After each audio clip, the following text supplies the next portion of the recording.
On Meridian late tonight, the Amber Gamblers, a new clampdown on lunatic drivers in the south.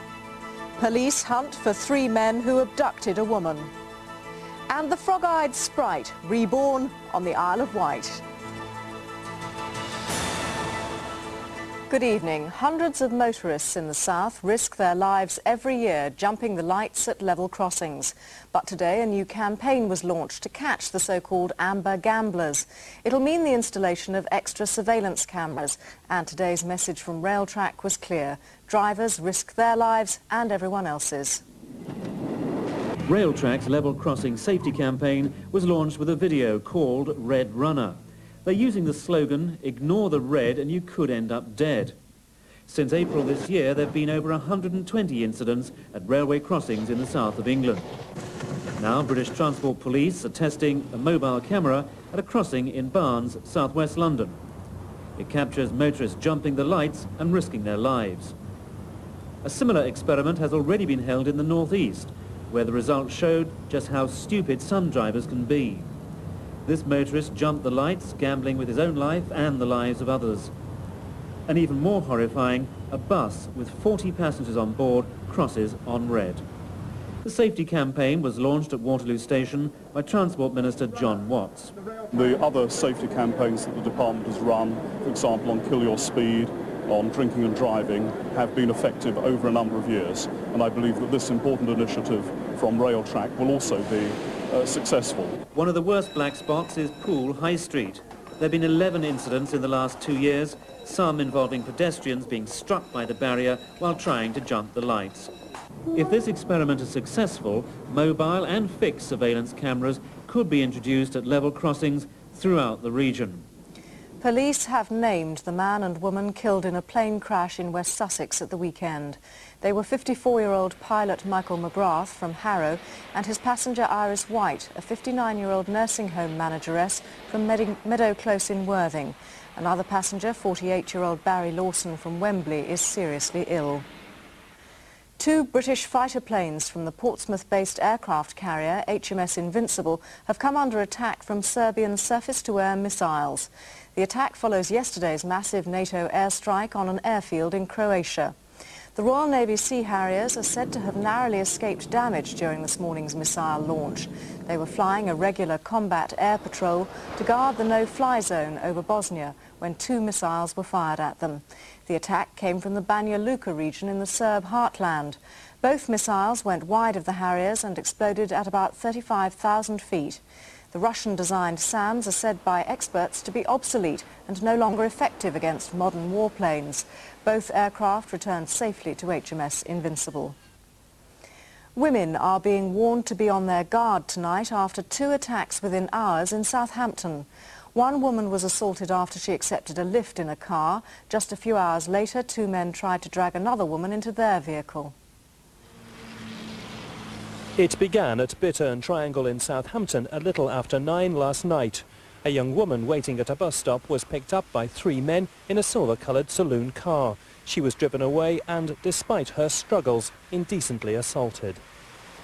It was here at Portswood Road in Swathling that the woman finally escaped. As the car stopped at these traffic lights, she managed to open the door and run from the vehicle. 5 hours later at 2 a.m. and a second woman was grabbed in the street as she left Jester's nightclub at nearby Portswood. She approached a light-coloured car, wrongly believing it was a taxi. 2 men tried to pull her inside, but she struggled and managed to break free.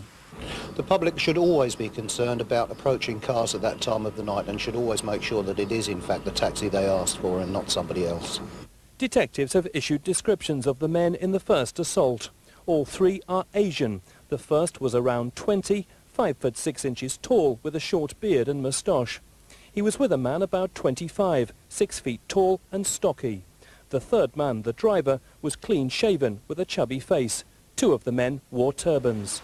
Hampshire County Council says it may have to cut back on social services to meet a cash shortfall.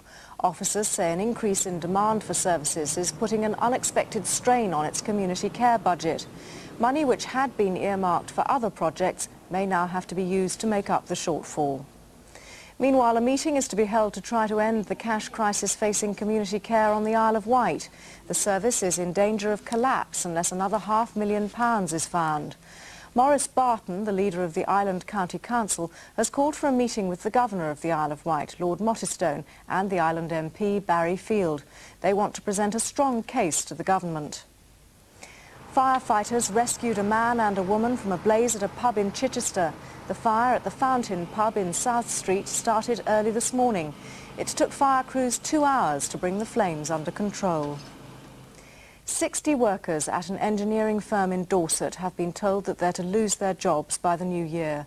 AB Precision of Poole say the jobs must go because a large contract has been completed.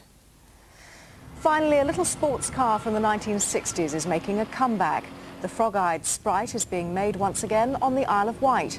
But it's not British motorists who are yearning for the Sprite, it's the Japanese. Replicas of the original are being made by 2 firms on the island. They've landed a £2 million order to build them. There is one slight difference, however. The 1990 versions are made of glass fibre. And that's all the Meridian news for today. We'll be back during GMTV from 6:15 tomorrow. Good night.